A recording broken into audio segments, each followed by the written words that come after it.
Microphone test, testing 1, 2, 3, testing 1 and 2 and 3. Hey folks, Wayne Jennings here. Welcome to my new editing suite. You know, not too long ago, this was just a vast, empty, unfinished basement. And I decided I needed to construct a dedicated office where I could set up my editing system. But I also realized I needed a place where I can get good audio, so right now I'm in the process of constructing a dedicated audio booth.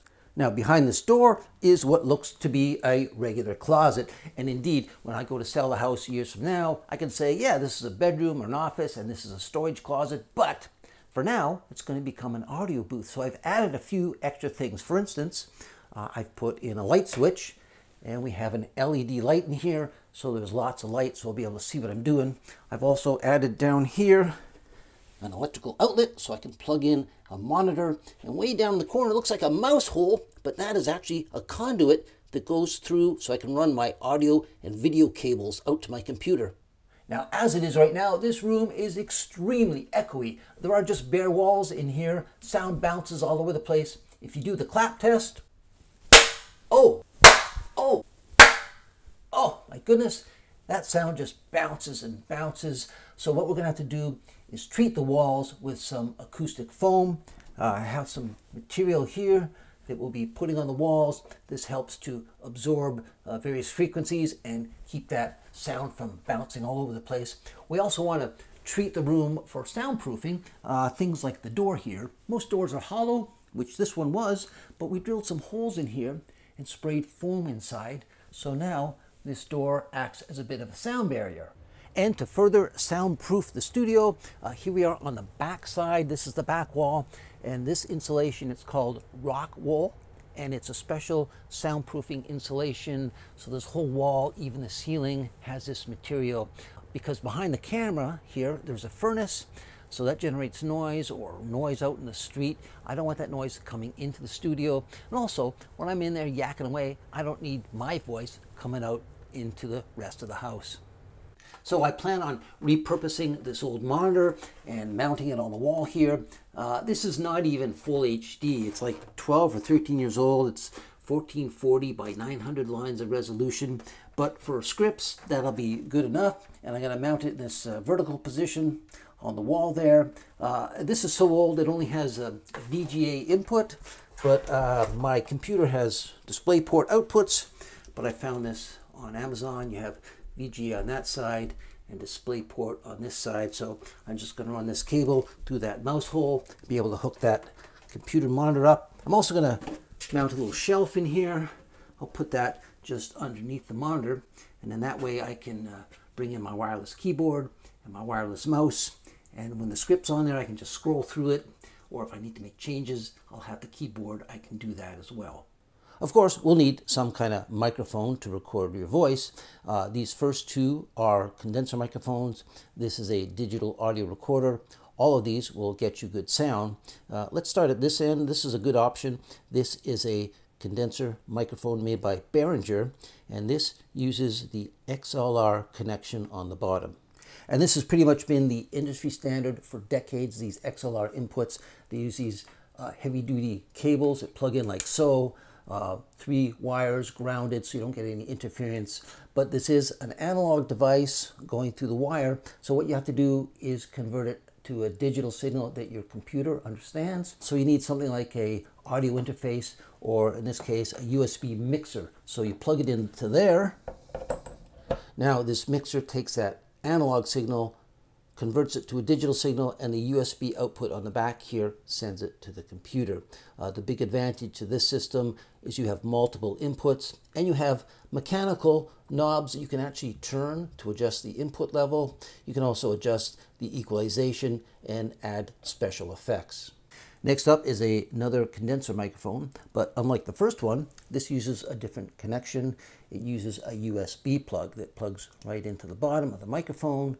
The other end then can plug directly into your computer, bypassing the need for an audio interface or a digital mixer, because within this microphone is a built-in analog to digital converter. Now, the disadvantage there is you don't have a physical knob to adjust the levels, but you can do all that within the audio recording software.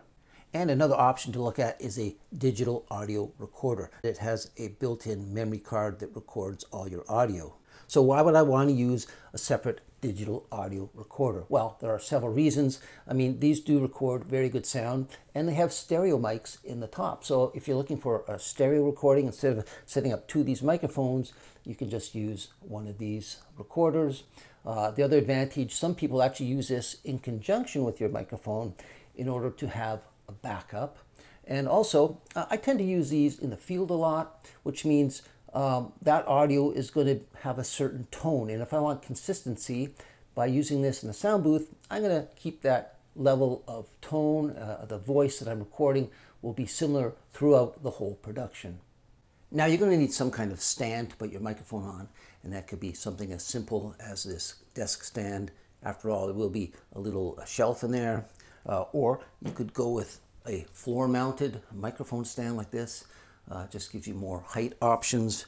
But what I think I'm going to do is I'm going to put in this microphone stand. I can adjust the height. It'll be on a base where I can pivot it. Just more flexibility, whether I'm sitting or standing, I can get the mic in the exact position I want. So that pretty much sums up all the equipment we'll be needing. All we have to do now is get to work and put it all together.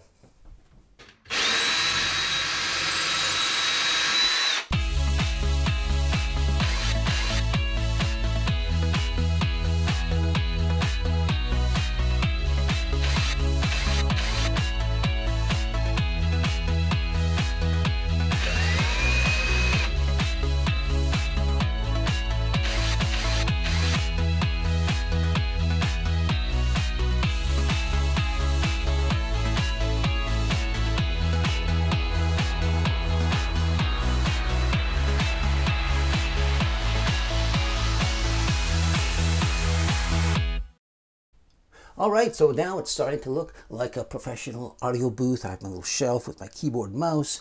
Of course, I have my microphone and stand, and I got my monitor so I can send the script from my computer, and then I can just go in here with my mouse and I can scroll through, go ahead and make changes if I need to. So that's great. I'm all set to go, except we still have to deal with the acoustics in this room because they're still very, very echoey. So what we're going to do is we're going to line the walls with material like this. This is acoustic foam. This is made by a company called True North, and I bought this off Amazon. I'll include the links below in case you're interested in purchasing some. And different companies make these in different sizes, different thicknesses. From the research I've done, they recommend a minimum of 2 inches thick. And the whole idea is you put these on the walls so that as I'm speaking, normally with a hard surface like this, my voice would bounce off that wall, then go back and bounce off this wall, and back and forth, and that's how you get that echoey sound. But if this material is mounted on the wall, it tends to absorb that sound. These panels tend to absorb the mid to high frequencies, and they also make panels like this. These are called bass traps, which tend to absorb more of the low frequency sounds. And these go in the corners. Apparently that's the area where the bass frequencies can accumulate. They also have this cube material. So the cube goes in the very top, and then this can go below it.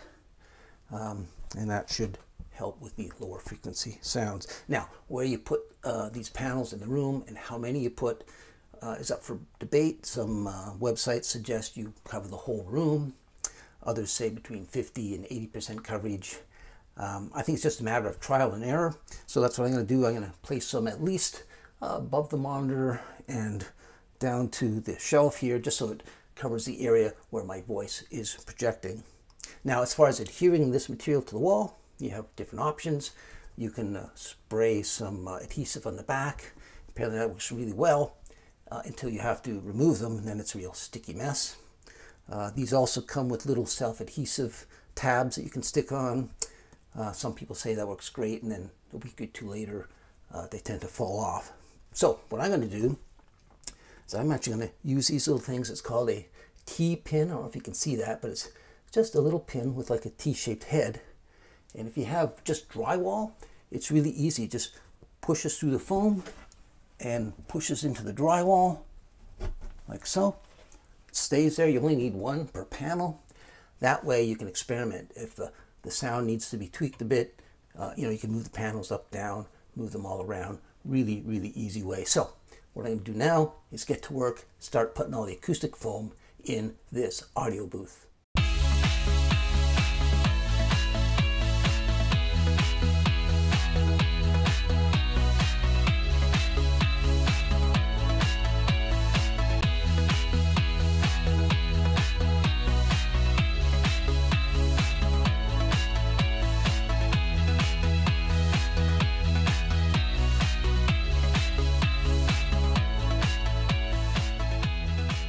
Now, here's a couple of tips for when you go to install your acoustic foam to make sure everything looks neat and level and professional. And of course, one of the easiest ways is to get a level. So if you're going to have a row, you want them to be nice and even. So just get your level there, make sure the bubble is even. Now, you can just get a pencil and draw a line across, but I find it's much easier if I get something like a yardstick here, line that up on top of the level with like a loose piece of tape on each end. Then I can push the tape on and remove the level. Now I have a kind of shelf that I can set the foam on. So I get my foam pads here and say start at this end, put a pin in the wall there, go to the next one, put a pin in the wall, and just work my way along. Everything is going to be nice and level for that first row, and then when I start going above it, it's all going to be level and line up as well. Now, here's another little tip. These little push pins, they are kind of a chrome, shiny material. Now, this is just a minor thing, but I wanted the heads to be black so that they would blend in. So I just got a permanent marker, and on each pin, I just got to blacken it out a bit. That way when I stick it in, there's less chance of seeing it and everything blends in nice and seamlessly. Now at some point you're going to need to trim the foam to make it fit. Something like a box cutter, nice and sharp, works really good, especially on small sections. But for bigger pieces, I find, first of all, I use a straight edge here, so I have nice even cuts. And believe it or not, this is an electric carving knife. You know what you would use, say, at Christmas to cut the turkey? Well, it looks really good on this foam.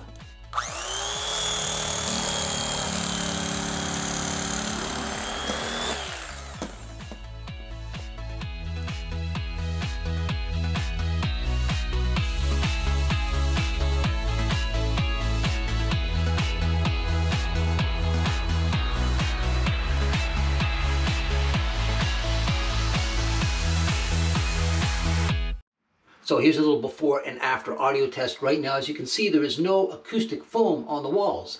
Testing 1, 2, 3, testing, audio booth with no acoustic foam on the walls. Testing 1 and 2 and 3. And testing 1, 2, 3. We are now in the audio booth with acoustic foam on the walls. Now, I don't know if you can tell the difference on the device you're listening to, but I certainly think adding this acoustic foam to the walls makes a big difference, less echo, much, much better sound.